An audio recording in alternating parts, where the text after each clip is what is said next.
হেমন্ত তোৰ মাকক মিয়াই বিয়া কৰছিল আকৌ এৰি দিছে নেকি তো গোটেই ভিডিঅ'টো আপোনালোকে চাই ল'ব, চালে পিছত গম পাব এইখন মাথাত কি এজন মাইকী মানুহৰ মাল নাই নেকি? মাথাত মাল এজনী মাইকী মানুহৰ মাথাত নাই নেকি?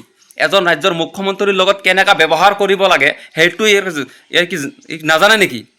এইটো নাজানে নেকি? আমি যে সদায় খালি মিয়া জাতিটোক গালি শুনিবলগীয়া হয়, কিহৰ কাৰণত গালি শুনিবলগীয়া হয়? আমাক চব জাতিৰ মানুহে গালি পাৰে, কিহৰ কাৰণত গালি পাৰে? এই কিছুমান মহিলাৰ কাৰণত। এই কেইজনমান মানে এনেকুৱা টাইপৰ মানুহ আছে, কিছুমান মানে মিয়া বুলি ক'লে মিয়া মানে ইহঁতে এনেই মিয়া বুলি গালি নিদিয়ে, ইহঁতে এনেই মিয়া বুলি আমাক গালি নিদিয়ে। কিন্তু কিছুমান মানুহ আছে তেনেকুৱা টাইপৰ, কেইটামান ভিউচৰ কাৰণত যেনেকুৱা তেনেকুৱা ব্যৱহাৰ কৰিব আৰু যেনেকুৱা তেনেকুৱা ভিডিঅ' আপলোড কৰিব, কিন্তু তেনেকুৱা কৰি এটা মিয়াৰ কাৰণত আমি মিয়া জাতিটো গালি শুনিবলগীয়া হয়। এটা মিয়াৰ কাৰণত আমি মিয়া জাতিটো গালি শুনিবলগীয়া হয়। এনেকুৱা হৈ পৰিছে।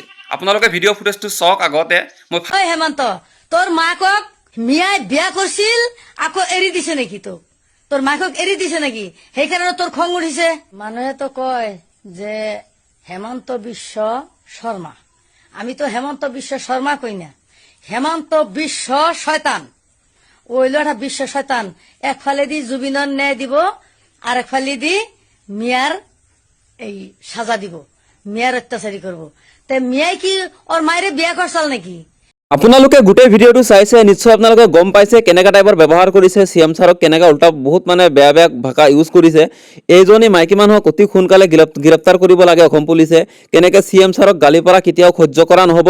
এইজনী মুছলমান হওক আৰু হিন্দু হওক, এইটো কোনো কথা ইয়াত নাহে। কেনেকৈ ই অপৰাধী হয়, ই আমাৰ চিএম ছাৰক গালি পাৰিছে, অতি সোনকালে এইজনী মাইকী মানুহক গ্ৰেপ্তাৰ কৰিব লাগে।